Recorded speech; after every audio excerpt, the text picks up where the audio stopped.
కళ్యాణ్ అయితే రుద్రాణి దగ్గరికొచ్చి, "ఏంటి అత్తయ్య, ఏంటి మీరు చేసిన పని? మీరింత అక్రమానికి ఇదవుతారా? మీరు నా మీద ఇంత పెద్ద నింద వేస్తారా?"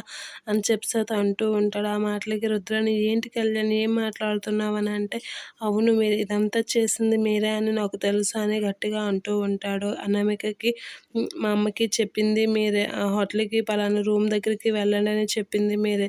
ఇదంతా ప్లాన్ చేసింది మీరే కదా! అంటే ఈ మాయ విషయంలో కూడా మీకే ఏదో హస్తం ఉంది" అని గట్టిగా అడుగుతూ ఉంటాడు. అయినా మీరు అప్పు మీద ఎందుకు అంత కక్ష కట్టారు?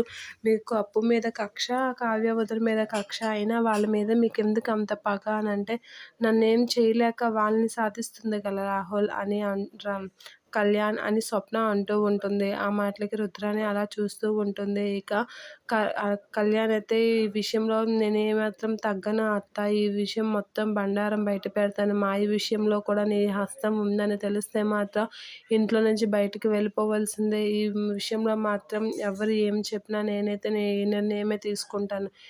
ఇదే అమలు చేపిస్తాను" అని గట్టిగా అంటూ ఉంటాడు. ఆ మాటలకి బామ్మ వాళ్ళైతే, "ఏంటి మీరు మాట్లాడుతున్నారు" అని అంటే, "ఏం లేదులే బామ్మ" అని చెప్పేసి అక్కడి నుంచి కళ్యాణ్ అయితే వెళ్ళిపోతూ ఉంటాడు. ఇక రుద్రాణి అయితే రాహుల్‌తో, "ఏంట్రా వీడికి అనుమానం వచ్చింది. ఆ అనుమానం ఎలాగైనా వాడికి మన మీద రాకుండా చూడాలి" అనైతే అంటూ ఉంటాడు.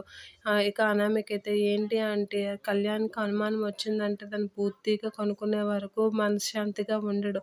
అది కూడా అప్పు విషయంలో మరును" అని అనామిక అంటూ ఉంటుంది.